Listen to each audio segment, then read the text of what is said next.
Halo teman-teman, perkenalkan nama saya Cecilia Tinggemuri, saya ada program studi informatika, Fakultas Ilmu Komputer, Universitas Kristen Indonesia Maluku dengan mata kuliah interaksi manusia dan komputer. Di sini saya akan menjelaskan materi tentang merancang prototipe aplikasi proyek akhir. Masuk saja pada pembahasan materi pertama, yaitu pengertian prototipe. Apa itu prototipe? Definisi umum dari prototipe atau perwarupa adalah sebuah skema perancangan sistem yang membentuk model atau standar ukuran atau skalabilitas yang akan dikerjakan nantinya. Setiap pengembang maupun pengguna dapat berinteraksi langsung dengan model tersebut tanpa harus membuat produk nyatanya. Di sini juga ada tujuan utama dari prototipe, yaitu supaya produk akan dirilis sesuai dengan permintaan user atau pasar. Sehingga peran dari prototipe sendiri adalah menjadi penghubung antara produsen dan konsumen untuk mewujudkan produk berupa perangkat lunak yang sesuai dengan tepat guna. Ada juga jenis-jenis dari prototipe. Jenis-jenis prototipe ini yang pertama ada sketch atau sketsa, merupakan gambaran yang dapat dibuat dengan menggunakan pensil atau bantuan alat tulis lain dalam sebuah kertas tanpa membutuhkan biaya yang mahal. Mayoritas sketch digunakan untuk tahap pembuatan desain awal untuk merancang suatu produk. Sketsa sendiri berfungsi untuk mengetahui sebuah kelemahan dari desain yang dapat menimbulkan permasalahan dari sisi pengalaman bagi pengguna. Sketch juga termasuk dalam pengalaman contoh prototipe yang dimana desainer dapat merekayasa ulang proyek desain secara cepat dengan biaya yang lebih murah. Jenis yang kedua yaitu wireframe.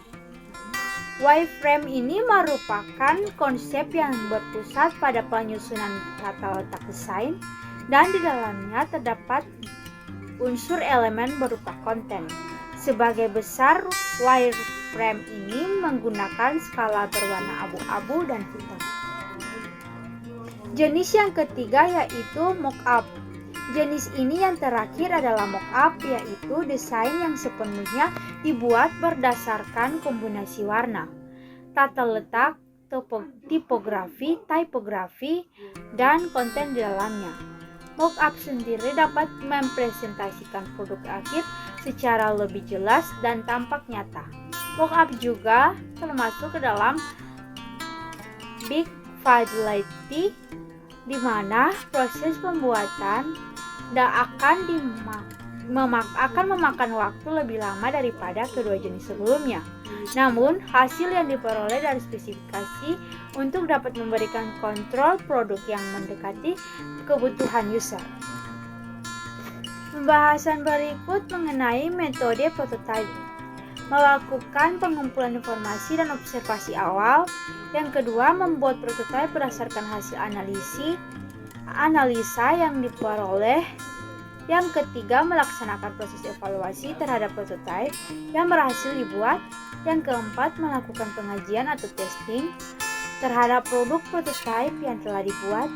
Yang kelima, melaksanakan pengujian ulang terhadap sistem sebelum masuk perilisan prototipe. Yang terakhir, metode penguji coba sistem prototipe kepada user dan struktur goals yang terkait.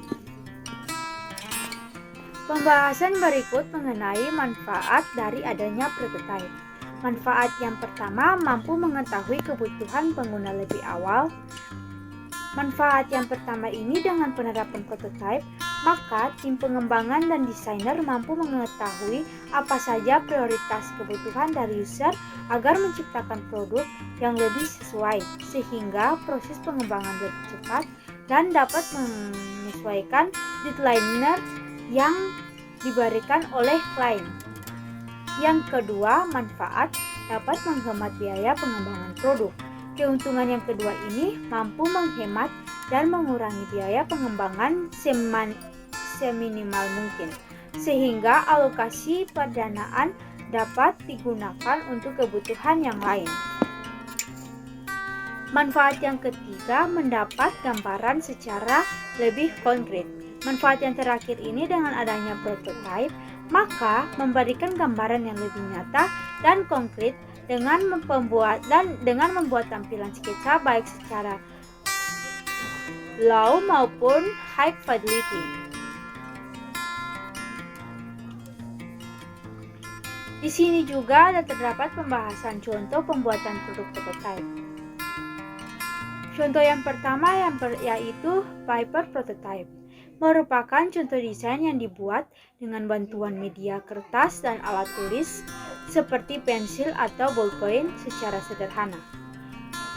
Hasil akhir dari desain produk tersebut mampu memberikan beberapa opsi terkait kekurangan dari sisi tampilan maupun fungsionalitas produk. Yang kedua, low fidelity atau low fi. Contoh yang kedua ini, pengguna dapat berinteraksi secara langsung